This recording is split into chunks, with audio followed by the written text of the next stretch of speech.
Próximo dia, próxima leitura, a gente continua aqui, página 76, a gente está entrando aqui dentro de determinação, em determinação para dominar o medo, depois que a gente falou um pouquinho sobre a determinação para controlar os pensamentos. Então foi daqui para aqui, né? O medo é aqui, ó, no gut, né?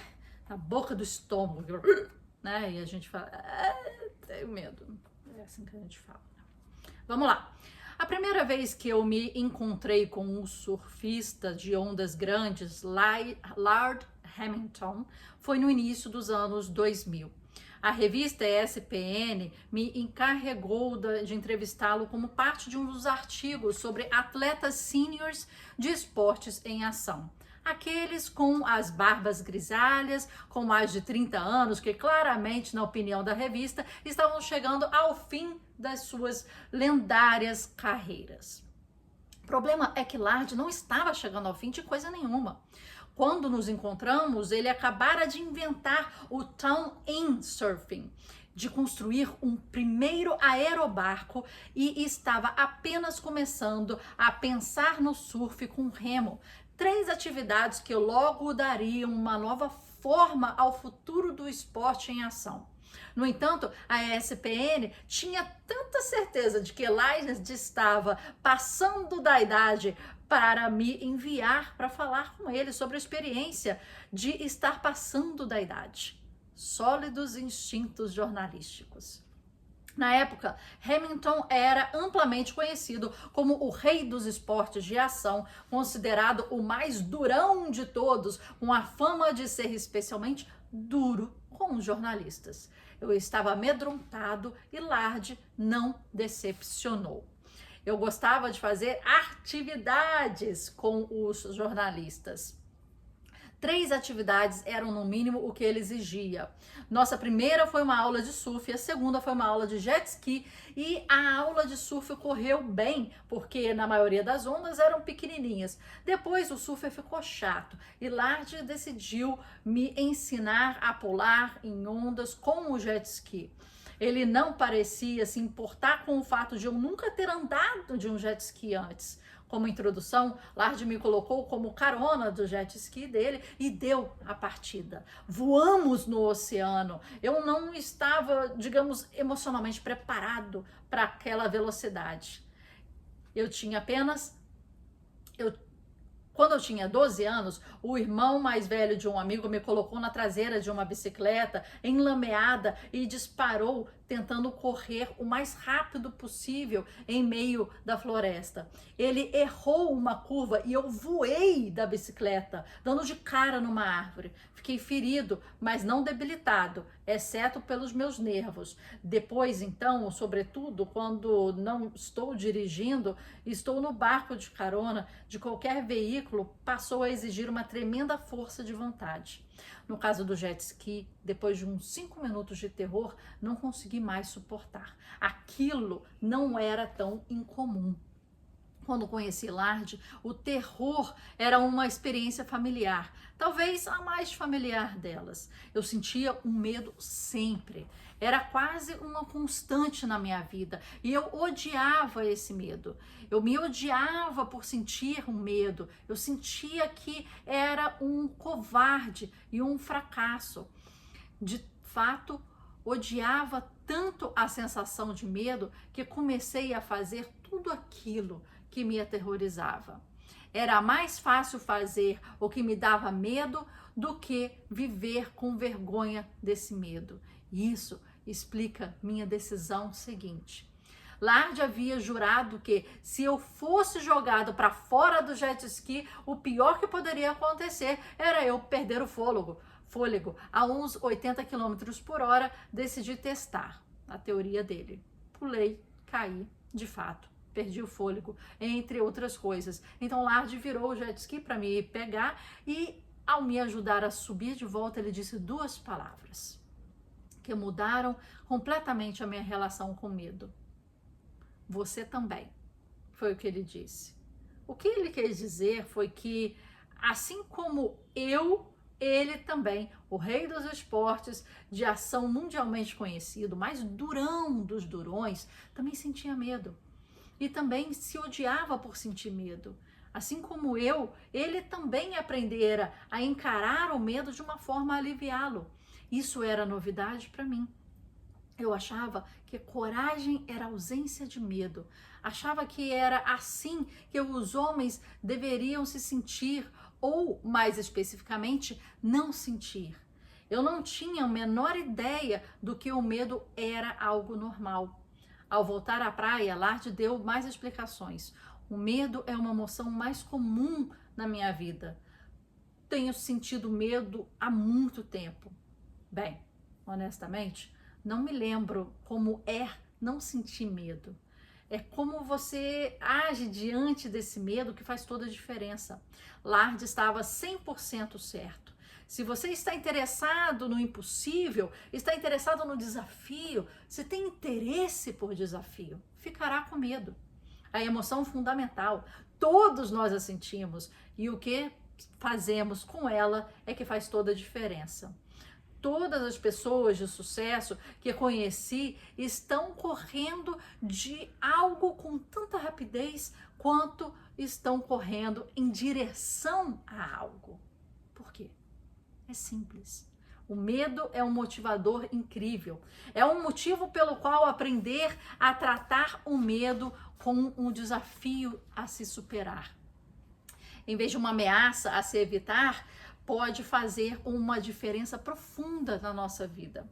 Essa abordagem pega pelo impulso mais primitivo, a necessidade de proteção e segurança, e o faz trabalhar a nosso favor. Consequentemente, o foco surge aos montes. Com naturalidade, prestamos atenção a coisas que nos amedrontam, diabos quando algo realmente nos assusta. A parte difícil é não prestar atenção a isso. Medo prende a atenção, isso é importante. Uma coisa que, em geral, exige toneladas de energia. Agora acontece automaticamente. Nessa mesma linha, todas as emoções marcantes aumentam a retenção mnemônica e o medo, talvez, seja principalmente uma delas. Estudos revelam que nos lembramos de experiências ruins com muito mais facilidade do que experiências boas, o que significa que usar o medo como motivador proporciona foco aos montes e, ao mesmo tempo, estimula o aprendizado. A questão mais importante é essa: o medo é uma constante no desempenho máximo. Se você não aprender a trabalhar com essa emoção, certamente ela vai aprender a trabalhar com você. Porém, se consegue pegar toda essa energia e usá-la para impulsionar o foco e a concentração em curto prazo e como um direcionamento ao longo prazo, falarei disso mais breve, você adiciona uma força extremamente potente à sua pilha de habilidades relacionadas à determinação. A prática do medo. Kirsten Ullman é uma das melhores atletas da história e uma das mais corajosas também. Uma grande esquiadora de montanhas, praticamente de esqui alpinismo, de alpinismo no gelo, de rochas e de parapente. Uma longa história de impossíveis. Durante a década de 1990 e no início dos anos 2000, Ulmer foi eleita por 12 vezes seguidas a melhor esquiadora radical do mundo, um nível de domínio raramente visto nos esportes. Então, ela deixou a carreira para ir em busca de outra, tornando-se uma das maiores especialistas do mundo sobre medo e treinamento de mais de 10 mil pessoas ao longo do tempo. Ulmer acredita que o primeiro passo para transformar a relação que se tem com o medo envolve o desenvolvimento de uma prática do medo regular. Todos têm o mesmo problema, explica ela. Não apenas a amígdala filtra todas as informações que surgem, como a maioria desses filtros são configurados de maneira na primeira infância, por experiências das quais mal conseguimos nos lembrar. Consequência, frequentemente, Sequer reconhecemos que a emoção que estamos sentindo é o medo. Em vez disso, ela é mal interpretada, redirecionada, surgindo como culpa, raiva, tristeza ou como pensamento e comportamentos irracionais. Para superar isso, você precisa desenvolver consciência do seu medo. É preciso começar a observando o medo no corpo, afirma ela. A sensação sinestésica real. Qualquer forma de desconforto emocional ou mesmo físico é onde você o encontrará. Depois, passe algum tempo focando não com a mente, mas o sentindo no corpo, o que é muito diferente. Abrace-o, trate-o como um amigo, pergunte o que ele está tentando lhe dizer. Se fizer isso, você vai descobrir que o medo não é nem de longe desagradável quanto se pensava. É nossa tentativa de evitar o medo que é tão desconfortável. Porém, uma vez que você põe de fato toda a atenção na sensação do medo, ele se dissipa. É contraintuitivo, mas esse tipo de atenção direta às sensações corpóreas realmente se dissolve. Então aqui ele fala de uma sensação sinestésica real, e no capítulo anterior ele tinha falado uma coisa bem interessante, que pegar aqui o termo, né? Que é sentir aonde no corpo, né, aquilo ressoa, né? Então ele tá falando, olha o seu corpo, aonde bate, aonde reflete esse medo, onde está esse medo. Eu costumo chamar isso, nas minhas autoanálises assim, de a zona de impacto, né? Aonde somatiza, né, isso. Ao mesmo tempo, Ulmer também recomenda mudar a linguagem ao falar do medo. Em vez de dizer, faça isso apesar do medo, diga, faça isso por causa do medo.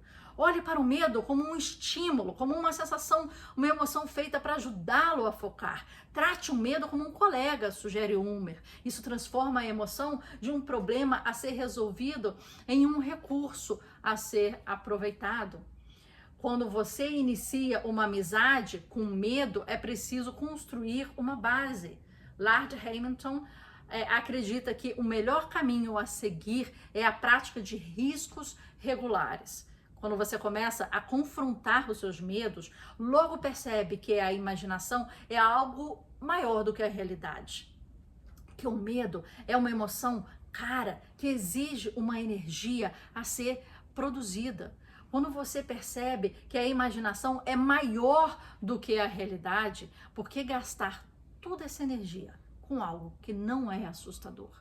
Ao confrontar seus medos, ela força o seu corpo a recalibrar e, da próxima vez em que confrontar algo similar, ela evocará uma resposta menor.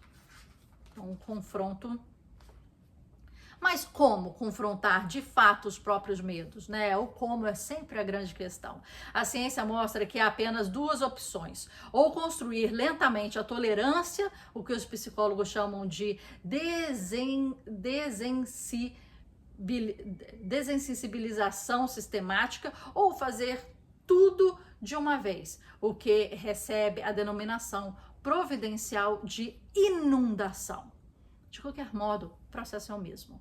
Primeiro, como Uber sugeriu, aprenda a identificar o medo em seu organismo. Seja um aperto físico, seja um aperto de um padrão de pensamento. Depois, pense em outras situações em que você se deparou com algo parecido. Sentiu algo parecido? Ou superou com êxito?